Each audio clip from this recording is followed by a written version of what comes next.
स्वागत है दोस्तों आप सबका मेरे चैनल पर। दोस्तों, आज मैं आपके लिए जिन्नात की एक और खौफनाक कहानी लेके आया हूँ। दोस्तों, इस कहानी को शुरू करने से पहले अगर आपने मेरे चैनल को सब्सक्राइब नहीं किया है तो कर दीजिए, बेल आइकन को ऑन कर दीजिए और वीडियो को लाइक कर दीजिए। तो चलिए दोस्तों, हम इस कहानी को शुरू करते हैं। शहनाज नाम की एक लड़की थी। वह बहुत ही भोली भाली लड़की थी, अपने घर की प्यारी, जिसे अकेले अब्बू और अम्मी जान ने बड़े नाज से पाला था। वह अपने घर की अकेली संतान थी। उसकी हर फरमाइश इसके अब्बू और अम्मी पूरा किया करते थे। वह बहुत ही चंचल स्वभाव की लड़की थी, बहुत ही खूबसूरत थी। ऐसा लगता था जैसे अल्लाह ने बड़े प्यार से तराशा हो उसे। बचपन में ही वह खेलने के लिए गांव के पास वाले कब्रिस्तान के तरफ जाया करती थी। वहाँ एक जिन्नात रहता था। वह जिन उसे बार बार देखा करता था। उसके ऊपर जिन का दिल आ गया।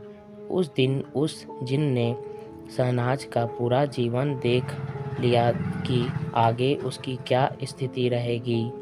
जिन को वह शहनाज बहुत ही पसंद आई और वह दिन जिन शहनाज के ऊपर अंग पर सवार हो गया और हमेशा शहनाज के साथ ही रहा करता था। एक दिन शहनाज एक बगीचे में खेलने के लिए गई। वहाँ इमली के लिए कई लड़कियों के साथ चली गई और इमली बीनकर सारी लड़कियाँ वापस आ गई और शहनाज उधर ही रह गई।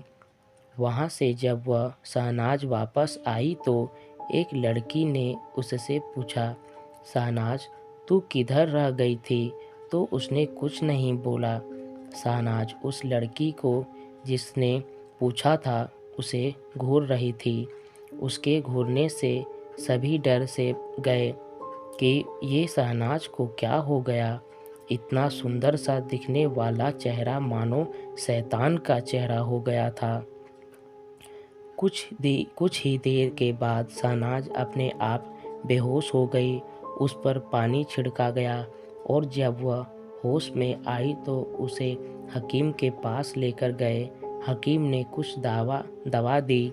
हकीम की दवा का कोई असर शहनाज पर नहीं हुआ और शहनाज फिर से बेहोश होने लगी। शहनाज को लेकर उसके अब्बू एक मुर्शिद के पास गए। उन्होंने मुर्शिद को सारा हाल सुनाया और मुर्शिद ने देखा कि शहनाज के कोमल अंग पर कोई जिन्न बैठा है। मुर्शिद ने अल्लाह से दुआ की और एक तावीज़ दिया शहनाज के लिए। शहनाज को थोड़ा आराम तो हुआ पर बार बार उसकी तबीयत खराब होती रही। अब्बू और अम्मी ने शहनाज को कब्रिस्तान और बगीचे के तरफ जाने के लिए मना किया और शहनाज ने बगीचे की तरफ जाना छोड़ दिया। पर वह जिन अभी भी शहनाज के ऊपर था।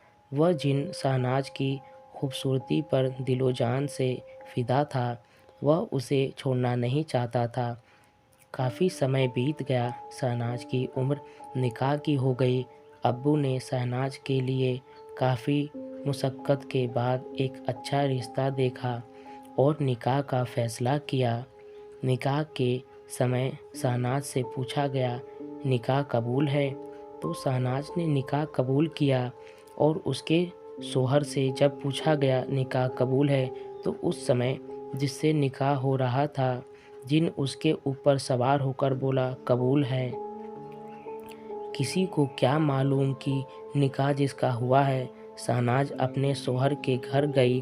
उसका स्वागत हुआ और जब वह अपनी सुहागरात की रात में अपने बिस्तर पर थी तो उसका शोहर आया तो उसने उसे लाते मारकर भगा दिया।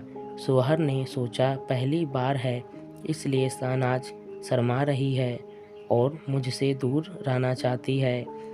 वह कुछ दूर जाकर दूसरी जगह सो गया। अब क्या था, जिन शहनाज के साथ सुहागरात मना रहा था। शोहर बेचारा दूसरी जगह नींद में सो रहा था। शहनाज के ऊपर जिन ने ही सवार होकर शहनाज के जरिए उसके शौहर को लात मार के भगाया था। बेचारे शौहर को क्या पता, ऐसा कई बार हुआ। बेचारा शौहर लाचार था। वह अपनी लाचारी की किसी को भी नहीं बता पा रहा था। एक दिन शौहर शौच के लिए गई और शौचालय में काफ़ी देर हो गई तो घर वालों को कुछ समझ नहीं आया, तो उन्होंने शौचालय का दरवाज़ा तोड़ा तो शहनाज अंदर बेहोश मिली। उसने शौच भी नहीं किया था। असल में वहाँ जिन उसके साथ संबंध बना रहा था। ऐसा कई बार हुआ तो उन्होंने एक तांत्रिक को बुलाया और शहनाज को दिखाया, तो तांत्रिक ने जिन को पहचान लिया और वह तांत्रिक उस जिन का कुछ ना कर सका। घर वाले बहुत परेशान हो गए थे। उन्होंने एक से एक तांत्रिकों को दिखाया और मंदिर मस्जिद दरगाह के चक्कर लगाकर थक गए, पर जिन ने शहनाज को नहीं छोड़ा। वह साफ कहता था, मैंने इससे निकाह किया है, ये मेरी है और इसको लेकर जाऊंगा। सभी घरवाले परेशान थे, पर किसी की नहीं चली। एक दिन अचानक जिन ने अपना काम कर ही दिया और शहनाज अपने घरवालों को छोड़कर दूसरी दुनिया में चली गई। घरवालों के लिए शहनाज एक सपना बनकर रह गई। तो दोस्तों, आपको कैसी लगी ये कहानी कमेंट बॉक्स में ज़रूर बताना। धन्यवाद।